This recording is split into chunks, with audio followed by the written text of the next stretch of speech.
This is The Fix.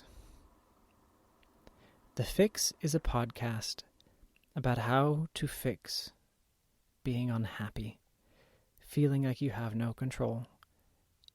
You have no productivity. You have no self-credibility. It's the fix for feeling like everything is wrong around you and wrong in your life and you don't know what to do anymore. This is the fix for that. I'm Steven, and for better or worse, I feel like I have a chaotic brain, meaning I have to work every day to be happy. Now, I'm happy to do it, and it's meaningful work, but it's work, you know? My brain slides into chaos, basically by default, and pretty quickly. So the fix is kind of like therapy in a podcast, but to be clear, it's not therapy. I'm not licensed in anything. I'm not your accountant, lawyer, doctor, or therapist. And this isn't advice in any of those ways. This is a conversation between me and a hypothetical version of myself who has not yet learned all of the things that I've learned through much, much pain and quite a lot of perseverance. So, if you can do a little more than press play and keep listening to this podcast, you may find inspiration for how to be happy, how to have control, how to be healthy and productive, to love yourself and feel like you can human again. This is based on a lot of conversations with my friends, and they'll find their way into these hypothetical scenarios, I'm sure, but for the most part, it's all me. I'm talking to myself. And you'll have to forgive me because I do speak faster than I think. Many of the conversations will be winding, and I won't continue to apologize for that. Now, let's get started. First of all, I've already told you 2 lies. One is the lie of the name of the podcast itself. There's nothing to fix. You're not broken. Even that is already language that is not useful. And you're going to stop using this. The conversation with myself starts now. Remember that, listener. I'm talking to myself. You're just listening in. But if you can associate with my past self, that's fine. You're not broken. That language is broken, if anything. You're fine. You're dysfunctional, and you're clearly unhappy. You don't have what you want in life, or you think you don't. You may not even have the motivation to want the motivation anymore. And that's okay. But the very first thing we're going to work on is the language. You are not broken. Accept that, and we can move forward. Do you accept?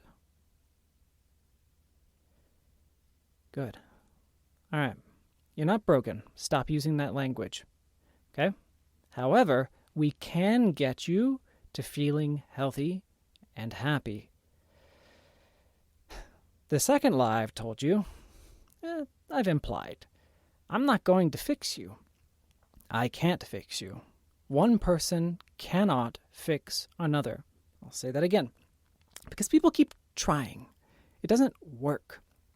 All it will do is make them resent you. However, one person can help another fix themselves. And that's what we're going to do. However, remember the first lie. You're not broken. There's nothing to fix. If you start from the premise that you are broken, you will not be able to improve. You may not be where you want to be in life. You may not have what you want to have. You may be depressed. You may have no motivation. You may feel universally reviled inside and out. But you are not broken. Okay. Let's move on. Today's conversation will be around the hypothetical question submitted from past me to current me. All right, past Steven, what do you have to say? I feel like I have no control over my life. I feel like I am a passenger in my own life.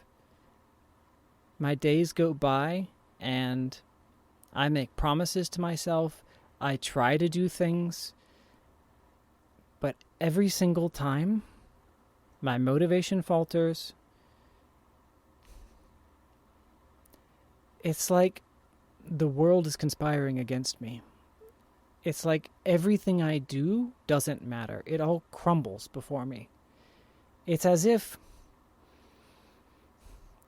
I feel totally helpless in my own life. I can't really change anything, and I've tried. I've tried for a long time. And I feel like all of my relationships are suffering or worse. I feel like it's a matter of time until like everything is over, and I'm not suicidal or anything like that, but it's getting harder and harder to have hope, because every time I try to gain some measure of control over my life, to just do something, I can't. It's like there's a wall. I don't know what to do. How do I get control over my life? I know I'm unhealthy, and I know I should do better, and I know I could probably do a lot of things. I could exercise or eat better. I'm sure those would help, but I feel like trash, and I don't know what to do. So,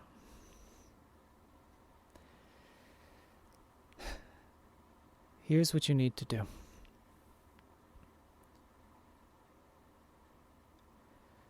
All change starts with a decision.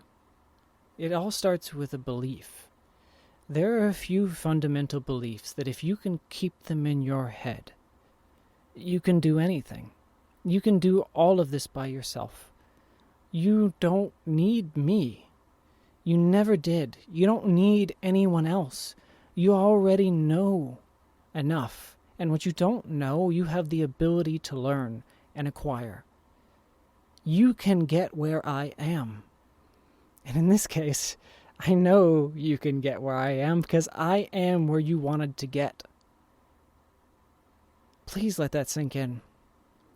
You're not special. I'm not special. We're the same person. I just got rid of all the things that weren't serving me. All the beliefs and ideas and thoughts and habits that I thought I needed or were excuses. And I replaced them with new ones that I discovered through a lot of pain. And they gave me control again. Now, I don't have control all the time. I'm a human being just like everyone else. And you'll never get the level of perfect control you dream of. It's not possible. You're a human animal like the rest of us, a sort of meat machine, and you'll never function perfectly. So just let go of that right now. But you can get to a point where you feel not only powerful, but comfortable. So confident that you feel comfortable. So confident you don't need to assert your confidence. You can get there. That's the level of control you can have. You can feel like you can do just about anything you want to, given enough time and the right strategy. That's where I am. But you're not going to get there quickly. Here are the few fundamental things you need to believe. And they make basically everything else I'm going to say possible. So let's start with this. 1. An internal locus of control. Now I know you have some of this and you've had glimmers of it. An internal locus of control is when somebody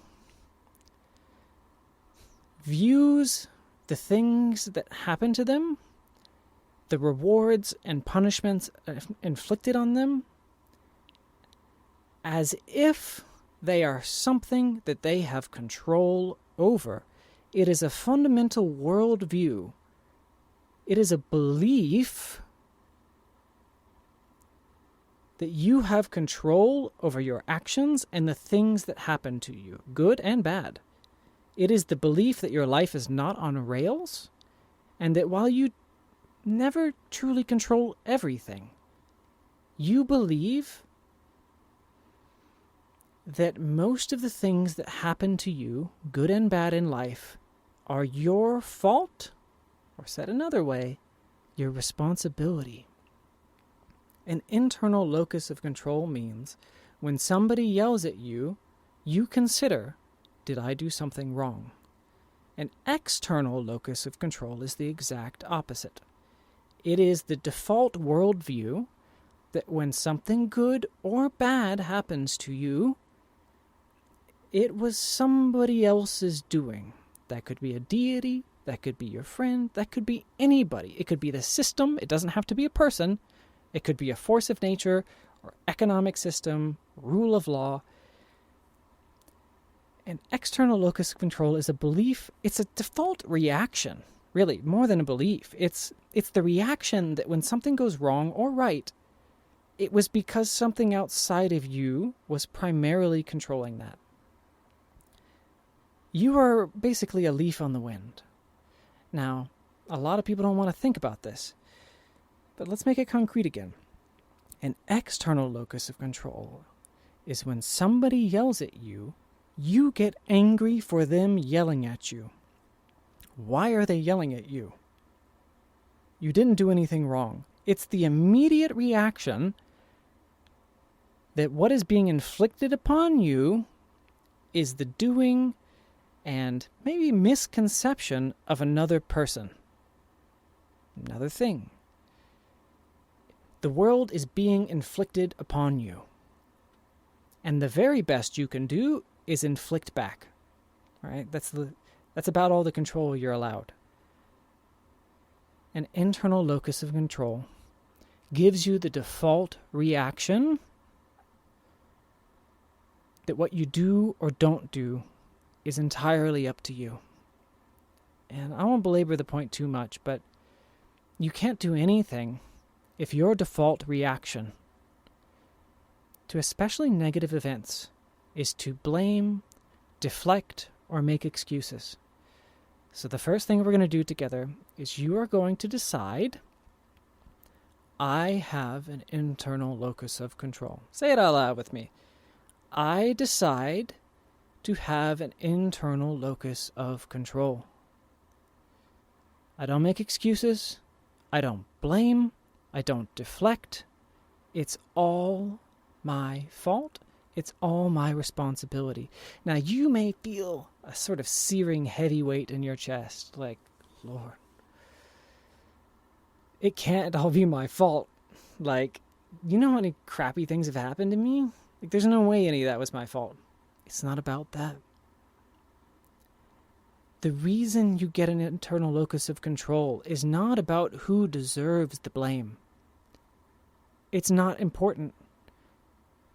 The purpose of not blaming, deflecting, or making excuses is because it gives you power. Do you want power? You told me you wanted control back. Did you think I would sing you a serenade? Did you think I would powder your butt? Did you think I'd give you a little kiss on the cheek and a warm cup of milk and say, oh, it's okay, you'll get your control back? No. I am going to grill you. I'm going to rake you over the coals. Because it's what you need. Do you want power? Yes or no? Do you want power to change your life and anything else you think is wrong with the world around you? Do you want the power? If you say yes, mean it. Do you want the power? Okay. Do you want the power? Yes. Well, it comes at a price. When you next feel the instinct to blame another person, a system, the government, the economy, your parents, your birth, oh, my poor disorders, oh, I don't have legs, whatever your not legs equivalent is, it doesn't matter. Why do we not make excuses? Why do we not blame others? Why do we not deflect? Is it for them? Is it for them? No, you know it's not. Who is it for? Every time you feel the urge to make an excuse, to deflect, to blame, but you decide not to, you get stronger. Because it puts your brain into solution mode. You will use the part of your brain which is responsible for solving problems, instead of the part of your brain that is essentially righteous and looking to accuse. What do you want? I repeat this to myself so many times it echoes in my own mind. Do you want to feel better, or do you want to get better? You can't have both. Now, in the long run, getting better actually makes you feel better sustainably, but making an excuse, deflecting, or blaming somebody else will make you feel better, kinda, in the short term. Now, I will say this one more time because it is critical to absolutely everything else we have to work on. Do you make excuses? Ever? No. Do you deflect from uncomfortable truths in your head or spoken aloud about you or to you? No. Do you blame others for any reason? No. I don't care if you look completely insane. I don't care if somebody slapped you in the face you've never met before. You don't blame them. Why? Because it makes you weaker. If you want to be powerful, you have an internal locus of control so strong that you believe you can control everything. It is a deliberate self-delusion. And it forces you to begin solving everything yourself. I can't fix you. Only you can fix you. And there's not even anything to fix. Your brain is the same brain it was a moment ago. You're the same person. You're just adjusting yourself. All right. Internal locus of control. Remember that. Write that down. No excuses, no deflecting, no blaming, not ever. Why? Who's it for? It's for you. It's not for them. It makes you powerful. Now, we're going to use that power. Okay. You have an internal locus of control. Next. I won't go into this in detail because we need to move on to the topic at hand, which is giving you a sense of control. But this one is almost as important as the internal locus of control. And by the way, all of this takes time. You will have to catch yourself 1,000 times. Don't beat yourself up when you mess up and you go, crap, I shouldn't have blamed her. That's not what I was supposed to do. Which means, guess what? This is the craziest thing in the world. If you do it by accident, and you will slip, because it's a habit, a lifelong habit, by the way. I know you. I am you. Well, I was you. Just apologize. Walk up to that person and say, hey, actually, I was just angry. I apologize. It's not your fault. I did not mean... You don't even have to say that. Just say, I should not have blamed you. Okay? You can take it back. Taking it back is just as good. In fact, it's even more courageous than not doing it in the first place. Eventually, you will get to a point where you don't have to try anymore. And this will be instinct, and that will be the moment you now have an internal locus of control. Next, you need a growth mindset. Okay? Once you have an internal locus of control, you're going to start feeling bad. Right? I realize the fix is supposed to be about making you feel better. Well, guess what? All you have to do is listen to this podcast and you might start to feel better. But if you start to implement these things, you will go through a trough first. Okay? Because taking responsibility for the fact that your life sucks hurts. That's why you've avoided it. Duh. It hurts admitting that actually some of these things probably are my fault. And you know that, and you've always known that. And sometimes you're very mean to yourself about that. We don't need to do that. It's not helpful. It's going to feel bad. Keep doing it. Be proud of yourself. Because now you have made the decision to get your control back. All right, the second most important concept before we move on is a growth mindset. A growth mindset is essentially the belief that you can change. Basically anything about yourself. Personality, you can learn new skills, you can meet new friends. It has nothing to do with what you deserve. It is essentially the belief that not only you, but any human being can grow and change. Now, that doesn't mean they will. We've all seen people in our lives that, kind of like you, they don't change. But there's a difference between not changing and being incapable of change. Those are two different things. You and every single human being on this earth is capable of change. Just about everything. And this is backed by science, if you care. Psychologically speaking, there are very few things you cannot change about yourself. Did you know that IQ is trainable?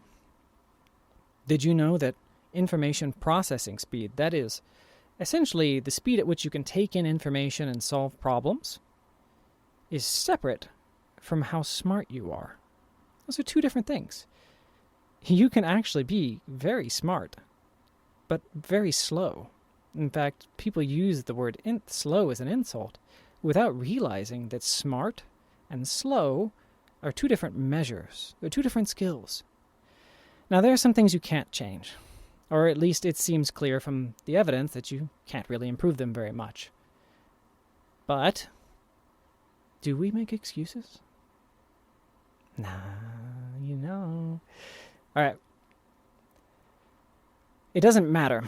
For now, you need to believe everything can change. Literally anything about you can change. And for the most part, it's true. There are very, very few things about you cannot change.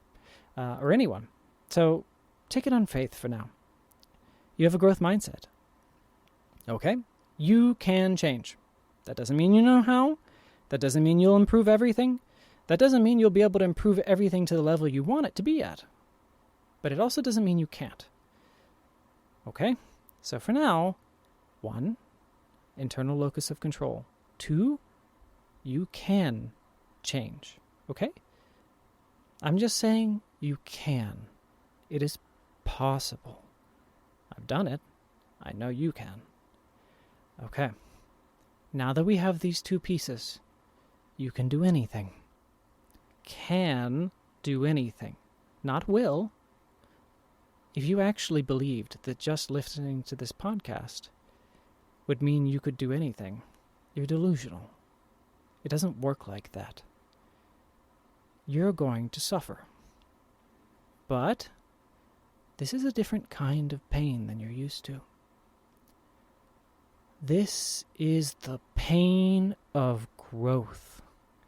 This is the pain of running up a mountain and feeling more tired and sore than you've ever felt in your entire life. But you know it's making you stronger. It's a good pain. And that's about what you're going to feel.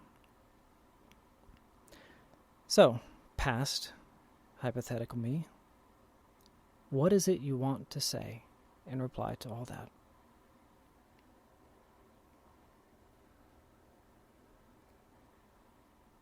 Okay.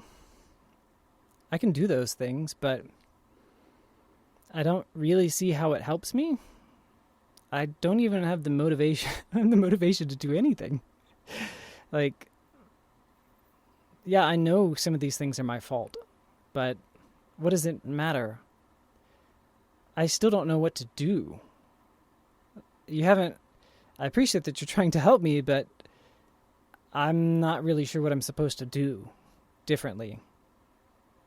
So, I mean, I don't know. Like, should I make a list? Like, set a goal? Like, I set a lot of goals, but I don't know. I just lose motivation. It doesn't work. I can try if you want, but I don't really see it. I don't see the point. Okay. The point is, this is not really actionable. These are two beliefs that I've asked you to self-delude. You can choose to believe things, and there's a process for that, okay? And we're probably going to have to go through that in another episode. There is literally a formula for how to change your beliefs, and it's quite simpler than you think. But that's a process for another day. Today, my goal is to give you that first bite of freedom.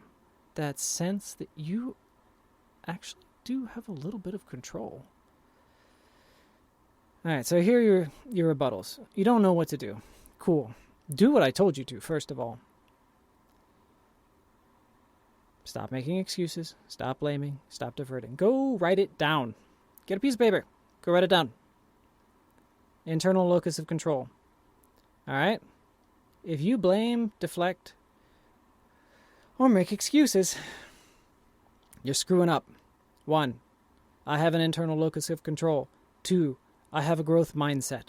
I believe I can change. I believe anyone can change. Just about anything about themselves. I believe this. Okay? Repeat those things to yourself. Alright? I am asking you to hold those beliefs in your head, even if they feel fake, even if they don't feel like they're yours yet. This is what you need to believe. Okay? Alright. Let's start with some actionable stuff. There's a lot of reasons you don't feel like you have control over your life. And the reason is, wow, surprise, you don't. Yeah, you don't actually have any control. That's why you don't feel like you have control. It seems maybe super obvious, but here's why. And it's a bit of a doozy, and there's quite a lot to cover. Alright, here is the high-level strategy. The reasons you don't have control in your life are basically because your brain isn't on. Not really. Parts of your brain are on, but not very long and not enough to actually do anything. Okay? Your brain isn't actually doing anything that you want it to because it is doing other stuff that you don't want it to. Okay? So that's one big problem. Another issue is that you actually don't have the willpower, energy reserves to do anything during the amount of time, like the uptime that you have for your brain to do stuff. So the net result of most of your brain is tied up doing stuff you don't want it to, and you have to fight to get it to do basically anything, just to like stay alive, make yourself food, like complete your basic responsibilities. More or less all of your willpower is going to survival, to keeping it all together. And there's really nothing left for improvement. So you can imagine like this weight that is sinking in the water, and you only have enough power to sort of like barely keep it up. But literally all of your energy is going into keeping it from sinking further. And you have nothing left. And that's why you've fallen to this point. It's not a mystery. Like, everyone kind of falls to this point because you can't fall further because it would jeopardize your survival. And you have just enough external pressure, basically just enough anxiety from survival instinct to keep going at this level, like kind of struggling along, but like not really improving. But not exactly getting worse, although you do have moments where you get worse. You're basically just getting by, sort of cognitively and emotionally speaking. And there's basically nothing left to actually fix your problems. Does that make sense? Imagine like you have a fire extinguisher and there are fires popping up all the time. And it takes absolutely every ounce of your effort to keep the fires from spreading. And you can't spare time to actually figure out where the fires are coming from, much less fix them. And that's why you're stuck where you are, and that's why you have no control, is because you don't. It's because there's no bandwidth for anything else. So, the entire strategy to get out of this mess is to start to release your brain from the stuff that's tying it up. Okay? We are going to give you more uptime for your brain to start thinking about and solving your problems. Simultaneously, we're going to make sure you have more energy and motivation to actually act on those solutions. Remember, you're going to solve your own problems. The name of the show is a lie. You're going to solve it. I'm just a guide. I've been there, and I can tell you how it works, but you have to do the work. And until you decide to do the work, you will be exactly where you are. Basically forever until you die, or until it gets so bad, then I guess you don't want to live anymore. Nobody wants that for you. I know you don't want that. You told me that.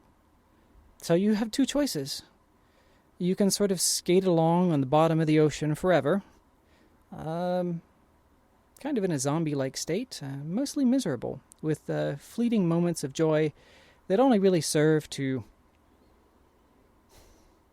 remind you of how good life used to be, or how good life could be, and how nice it seems for other people sometimes.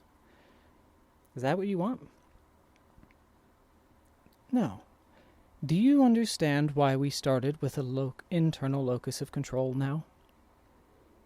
Do you understand why you need a growth mindset? I think you're starting to see the pieces, aren't you? Now, let's make this strategy actionable. All right. First of all, let's talk about what is tying up your brain so that you can't actually start to solve your problems. And then the second part of the solution is we're going to talk about how to get more motivation and energy to actually act on the solutions that you come up with. Okay? And you do that long enough, and you have some control. Okay? Not like a ton, but some. What could you do with some control? You could get more control. That's what you do. You reinvest it. It's like compounding control. You get a little bit of control, and you use that to get some more. Okay, now I do feel like I could actually maybe go run once a week. I do feel like I could actually start to turn down some of this junk food, or maybe I could reach out to a friend again or go start a new friendship. And then you'll have more control and more control. And then eventually you stop thinking about it. That's what having control of your life feels like. It doesn't feel like having control of your life. It just feels like normal. Like you can mostly do whatever you want. That's where you're going to get you. Part 1. Yes, this is part 1. That was the preamble. What is your brain doing instead of helping you? What is it tied up with? Why is it busy? Chances are you're either super anxious or super depressed or super both. Okay. We'll talk about depression and anxiety in another episode. Because, man, maybe a couple other episodes. Let me tell you, this one's going to plague you for a while. But it also has a solution. Like a set of steps that you can take that make you feel normal again pretty quickly. No matter how dark it gets. No matter how frustrating and scary it gets. I just wanted to issue that little lifeline. That's coming. You figure it out. And it works every time. And it's awesome feeling normal again. But that's for another day. First, you need control. Your brain is tied up basically with what other people want for you in a sort of abstract way. Okay? There's a couple different sources. Here's the gist. You have too much information coming in. You are being manipulated for the minuscule profit of large companies. And more or less all of your attention and willpower is being drained for pennies on the dollar. Okay? That's a big source. You're familiar with this. I know this isn't news to you. But I think you've forgotten what it feels like without it. And I'm going to show you that. So here's what you need to do. You need to begin reducing what I call... we'll save this for part 1. Part 2, okay? Because it's a little more in depth. Let's make it simple. Stop paying attention to the outside world. Like, entirely. Like, totally. Turn it off. But what about, I don't even need to be you. I don't even need to switch sides because I hear this so often. Turn it all off. All of it. The news, social media, TV shows, movies, commercials, magazines, billboards, podcasts, everything. Turn it all off. You have so much information coming into your head every single day. It's piling up like a mountain in your brain, and you can't handle it. Imagine this just avalanche, this waterfall of things being dumped into your brain every day. That's what happens when you're listening to this stuff, watching this stuff, seeing this stuff. It's all being poured into your head. And the reason it's tying up your brain, and you're like, oh, this is innocuous, I can just ignore it. That's not how it works. Your subconscious evaluates everything that comes into your field of view, right? Your senses. And it starts to evaluate, is this a threat? Is this an opportunity? Is this a potential friendship? Is this a potential mate? Is this good or bad for my survival? Is this something I can use?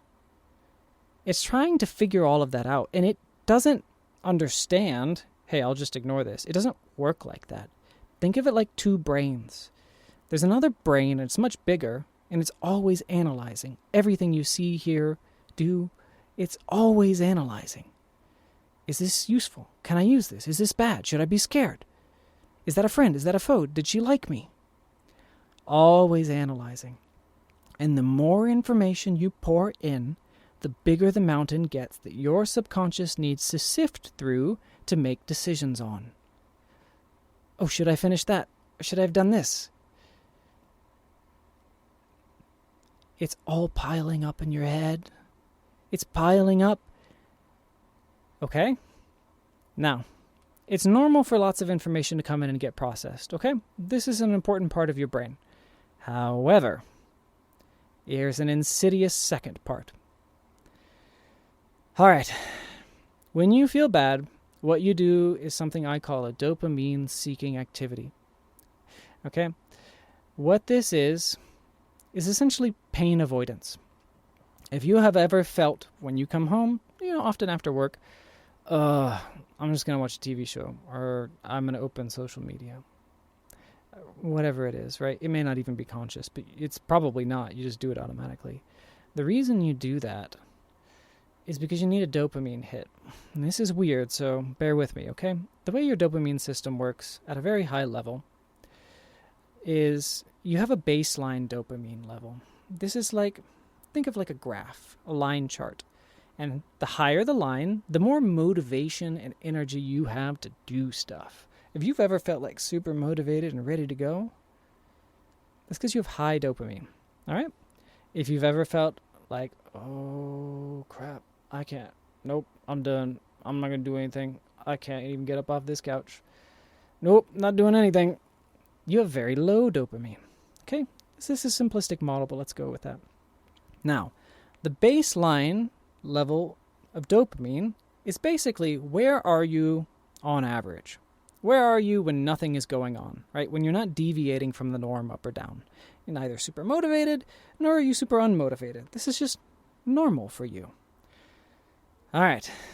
When you do dopamine-seeking activities, open Facebook, watch a show, basically anything that gives you that hit, what you're doing is you're draining your store of dopamine. Boo! Imagine the line going down. You can see that chart going down and to the right. It goes down. Okay? First it goes up, whoop, you get a little hit, and then it crashes. And here's the thing. The more volatile it is, the lower your baseline dopamine gets. Okay? Think about this. The more you employ these sort of short-term fixes, and I'm not going to go into why. Okay, it's not important. Basically, anything that you do habitually that is an avoidance, and you know what they are. It's junk food. It's whatever. It's the thing you're doing to avoid doing the thing you actually want to do, right? That's a dopamine-seeking activity. It could be opening your email. It could be anything, right?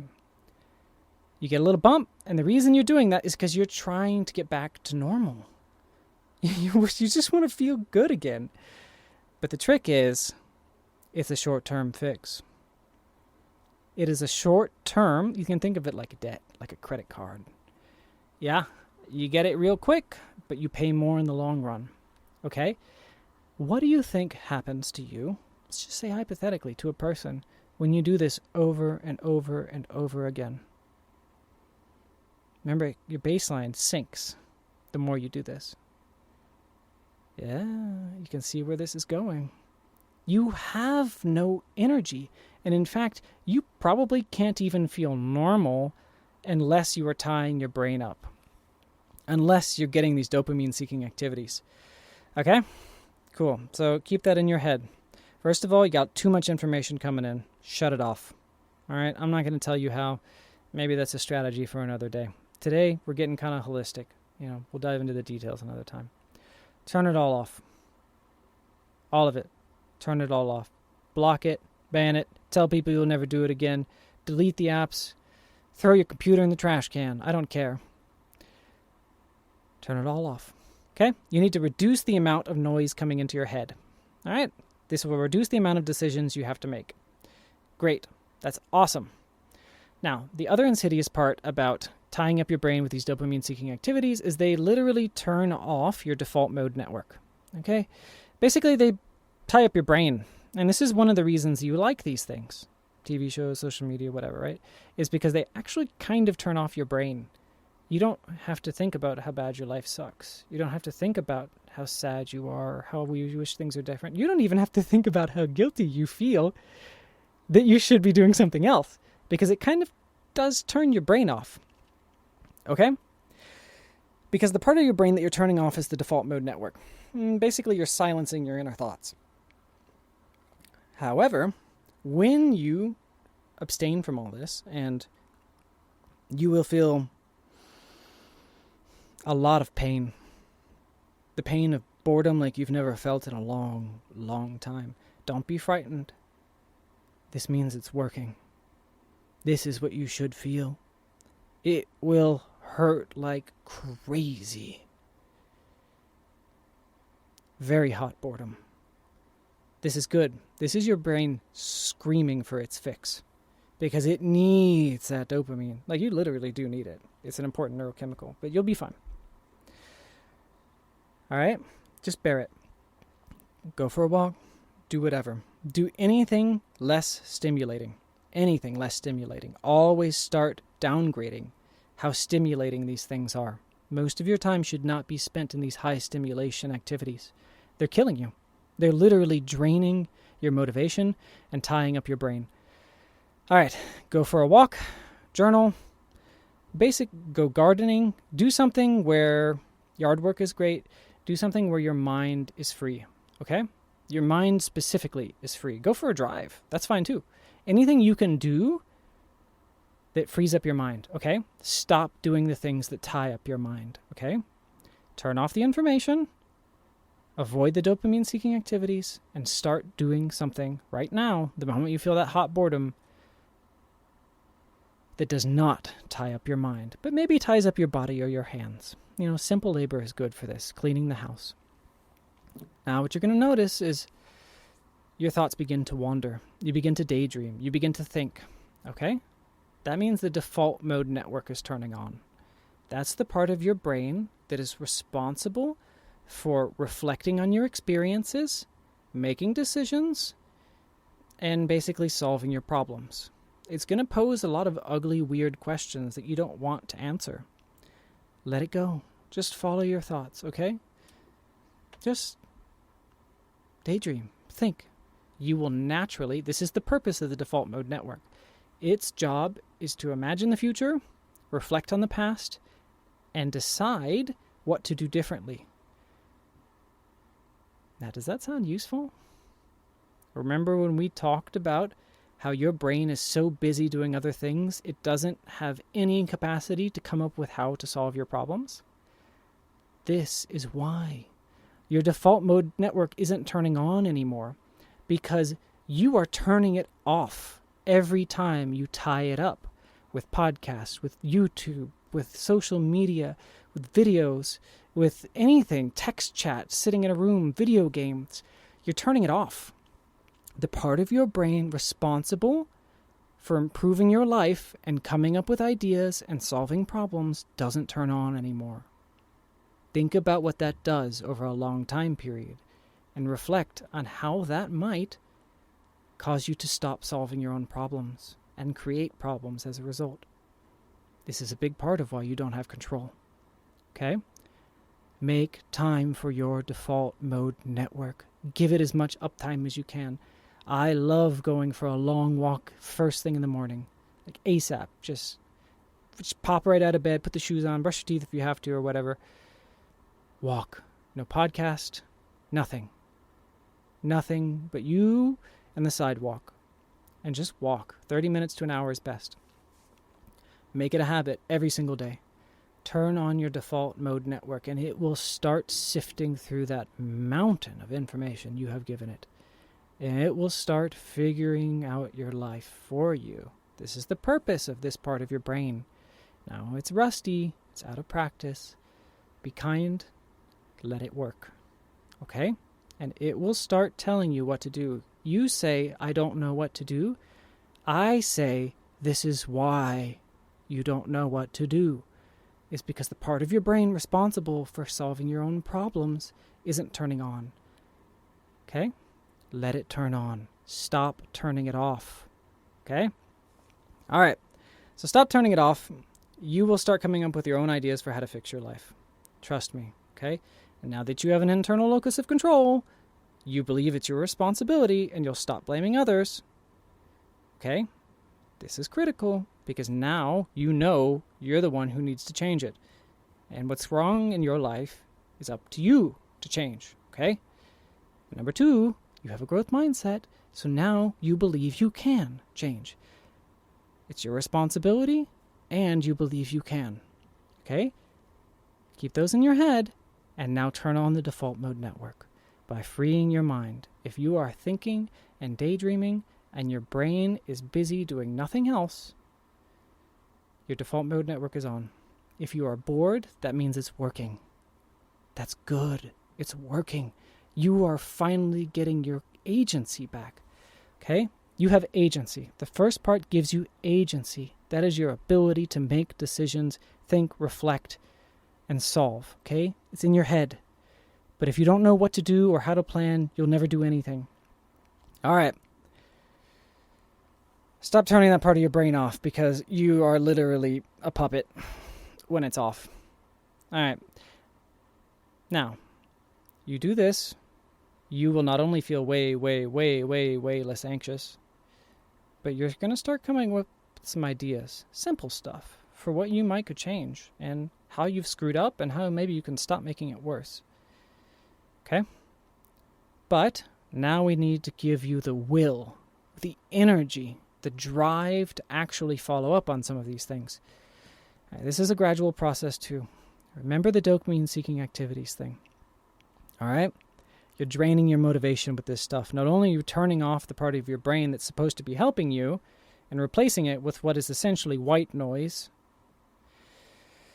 you're also depleting your entire store of willpower, and you're basically giving yourself like baby motivation. Not even that. Babies are actually really motivated. I don't know if you ever noticed that. It's a bad example. Babies are like super driven. You can get back to there. All right, here's how you get your drive and your willpower to do stuff back. You're kind of like a broken record, right? Your dopamine system is totally wrecked. And I'll probably get into some more detail on this later. Here's what works, all right? I figured this out, and I know it works for you. And then we'll wrap here because you have a lot to think about.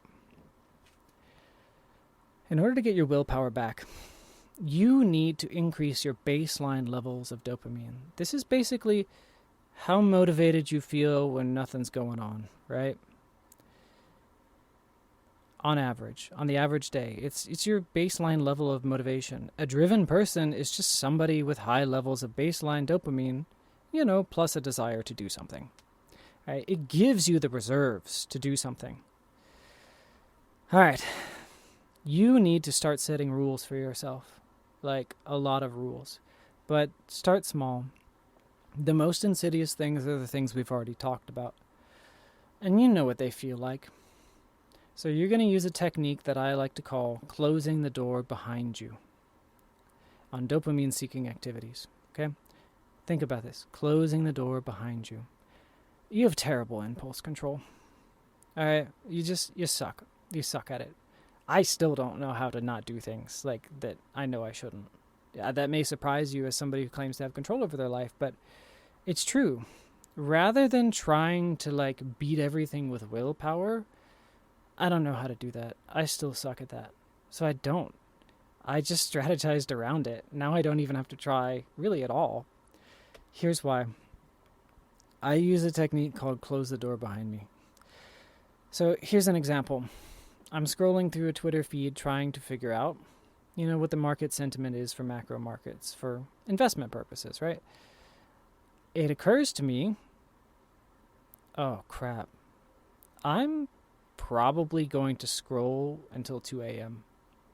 Have you ever had that feeling? Sitting in the backseat of your own life? Like, I know I'm about to do something stupid and I don't feel like I can stop.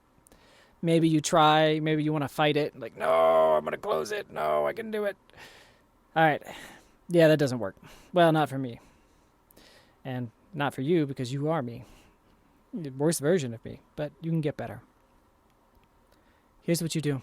Don't fight it. All right, this is going to sound really crazy, but cave in. Yeah, stay up until 2 a.m. and scroll. That's what you should do. But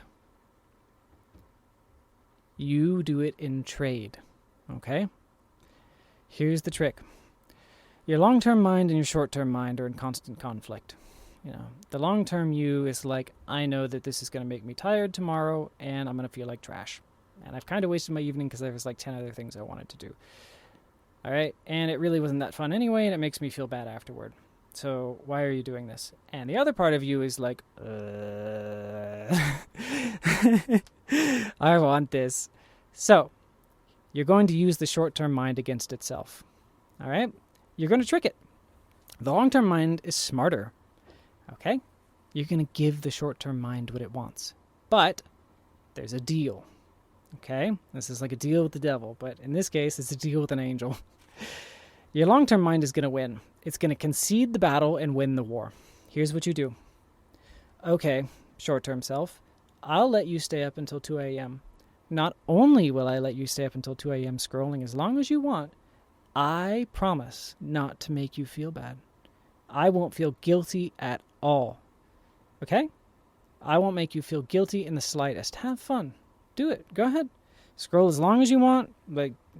Have a blast. I don't get it, but do it. Okay? And sit on the couch. You can stay up late tonight and engage in this very unhealthy habit. I won't stop you. I won't try to stop you. I won't even make you feel bad. Have at it. But the moment you're done and you choose to go to bed, not only do you close the app, but you uninstall it. You block this website in your hosts file.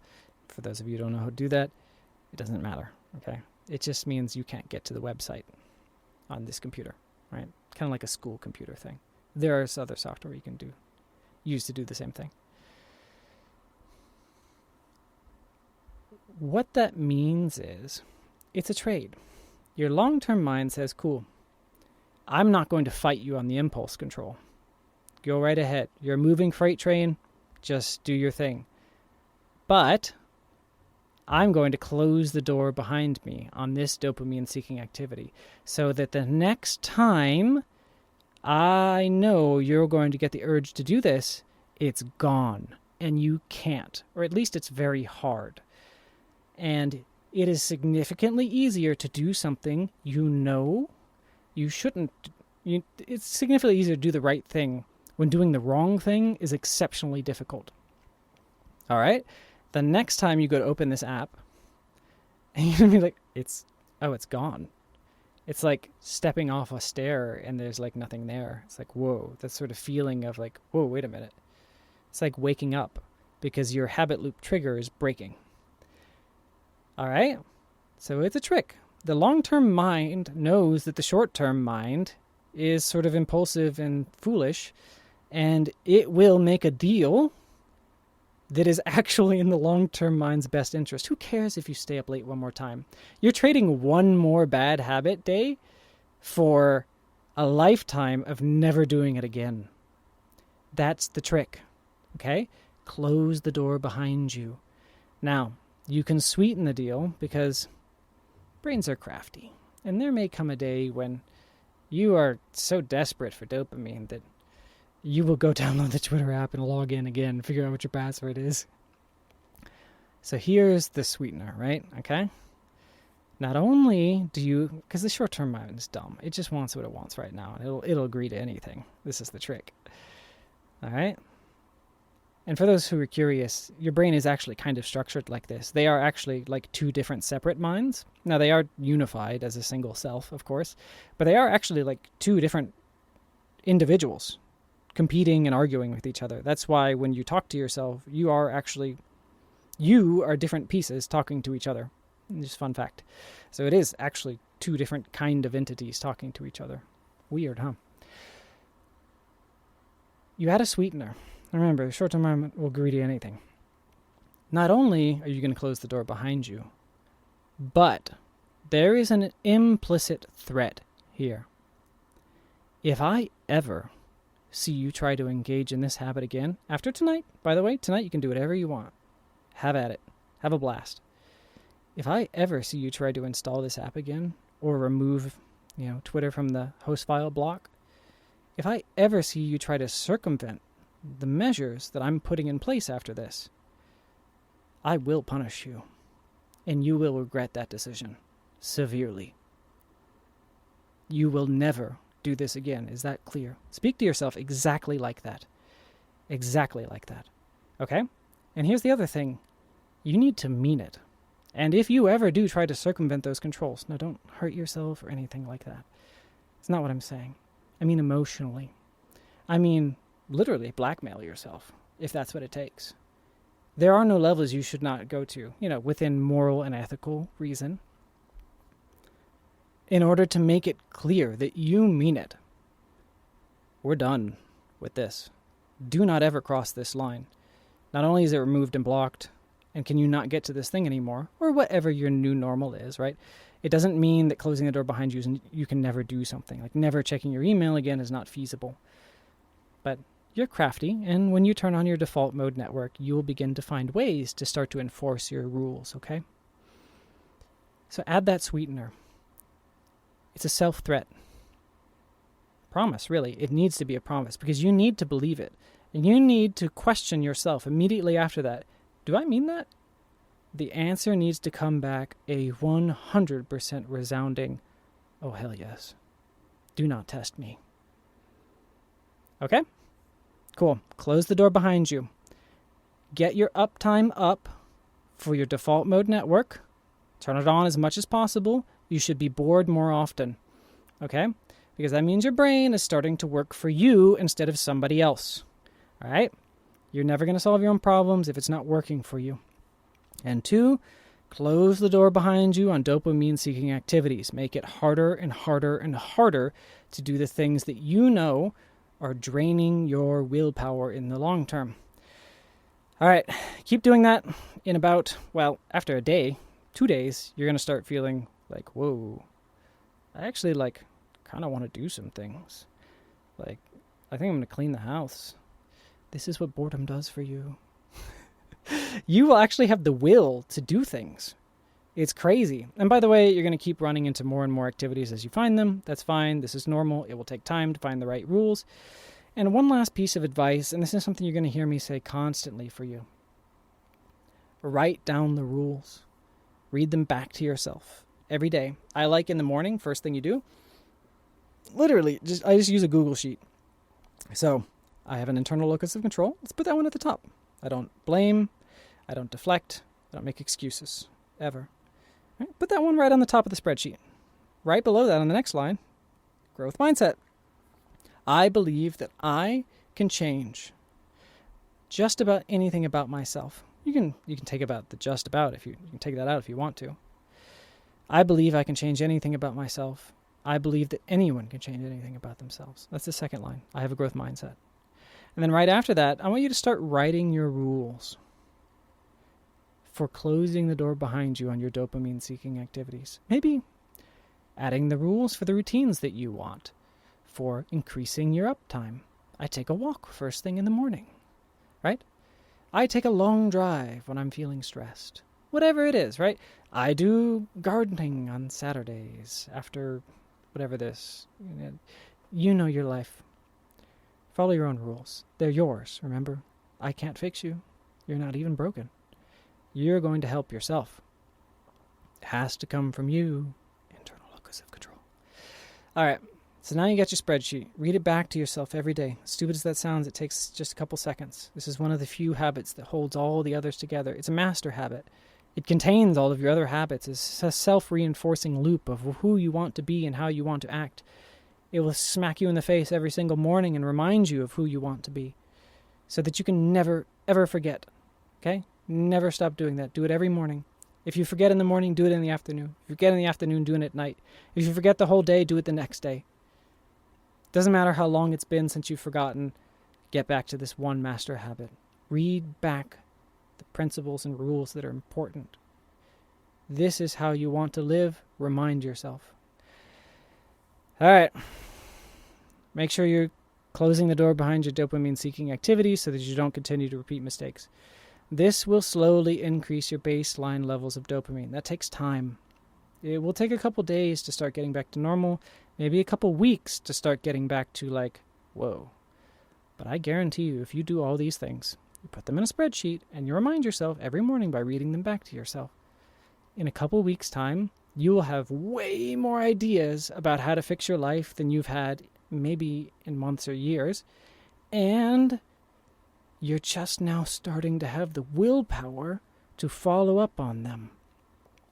You've always known you could do meal preps for healthy meals, but you either couldn't start or you couldn't keep the habit. But now you feel like maybe I could do something.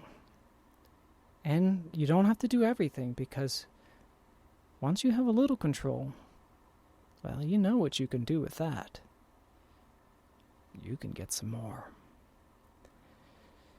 This has been The Fix. Now, get to work.